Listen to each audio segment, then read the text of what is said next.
was that it was outside the city wall as required by the Bible. John 19:20 says the place where Jesus was crucified was near the city. And Hebrews 13:11-13 says the bodies of those animals whose blood is brought into the sanctuary by the high priest for sin are burnt outside the camp. Therefore Jesus, that he might sanctify the people with his own blood, suffered outside the gate.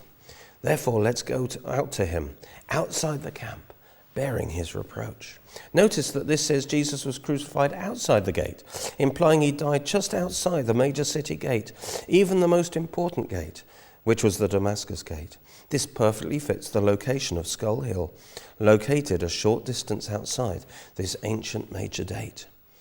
Although the present gate was built in 1542 by Suleiman the Magnificent, it was built over the original gate from Roman times, which can still be seen below it and to the left.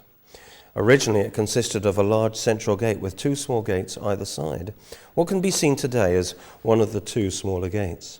It's probable that Jesus walked through this very gate, carrying his cross on the way to Golgotha. He was dismissed from Pilate at the Antonia fortress at the north end of the Temple Mount, and the only direct route out of Jerusalem was through this Damascus gate. Skull Hill is then just a short distance outside. And in 1875, Claude Condor of the Palestinian Exploration Fund stated his conviction this was the real site of Calvary.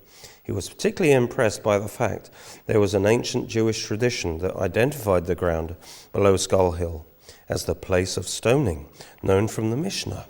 This house of stoning was also a recognized place of crucifixion because of the Jewish custom of hanging the body of the accursed one on a tree. This suggested this was Jerusalem's execution ground in the time of Jesus, and therefore an excellent candidate for the crucifixion site. This is confirmed by early traditions of Christianity that fixes it as the scene of the stoning of both Jeremiah and Stephen, the first martyr. The Jews would have had just one execution site in Jerusalem, so this confirms this was indeed the Christian place, the Jewish place of stoning. As a disused quarry with loose stones around it, it would have been ideal for stoning. And Stephen was martyred just 6 months after the cross, and it's unlikely Jesus would have been crucified anywhere else, especially since Luke records his death as having many parallels with Christ. It's only logical that the Romans would have chosen the standard existing execution site for their executions that had been reserved for that purpose, as long as it conformed to their requirements for crucifixions, which it certainly did. This site is one well fitted for a place of public execution, especially Roman crucifixion.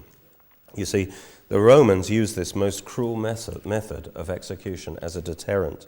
Their main requirement was that it be in a public place, plenty of room for a crowd of spectators, close to a main road. The Roman writer Quintilian says, "Wherever we crucify criminals, very crowded highways are chosen, so that many may see it, and many be moved for fear of it."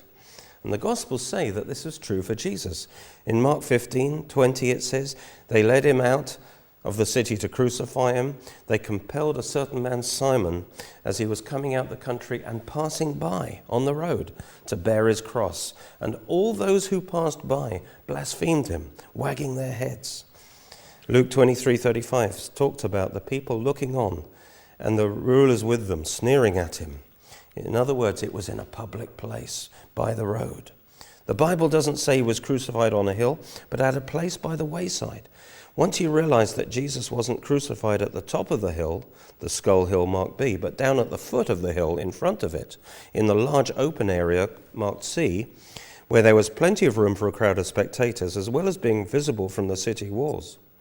Moreover, it was also situated close to the great road connecting the Damascus road with the Jericho road as it ran outside the north wall.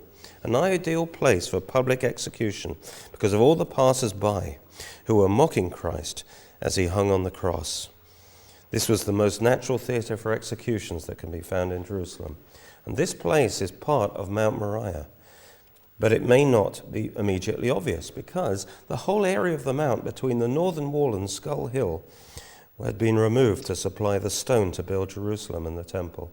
And so it is the remains of an ancient rock quarry which was there from before the time of Christ. This quarry also created a defensive rock face at the vulnerable north side of the city, upon which was the natural place to erect the north city wall. The quarrying stopped at the place of the skull because the rock became fragmented and unsuitable. Erosion washed out the soft sandy pockets in the rock and left the harder portions intact and protruding. This gives the scarp of the hill its skull-like appearance.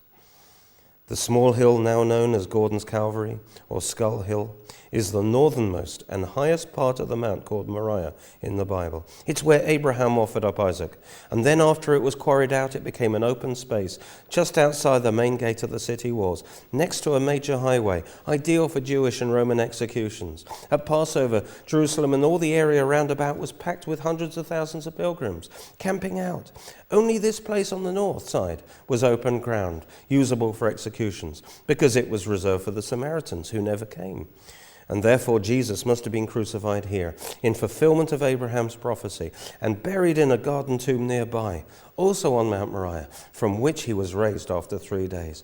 Therefore there must be a garden tomb nearby, belonging to a rich man, that fits the description given in the Gospels. And there is, and I will share about this discovery in my other documentary called Golgotha and the Garden Tomb.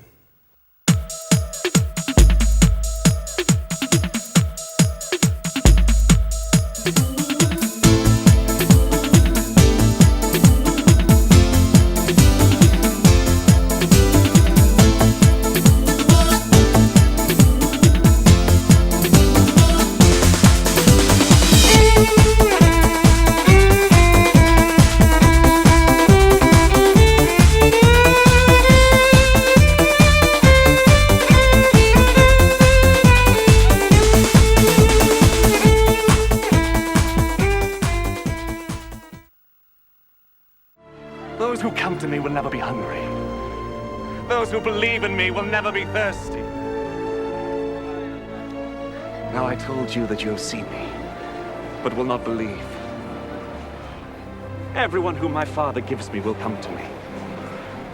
I will never turn away anyone who comes to me, because I have come down from heaven to do not my own will, but the will of him who sent me.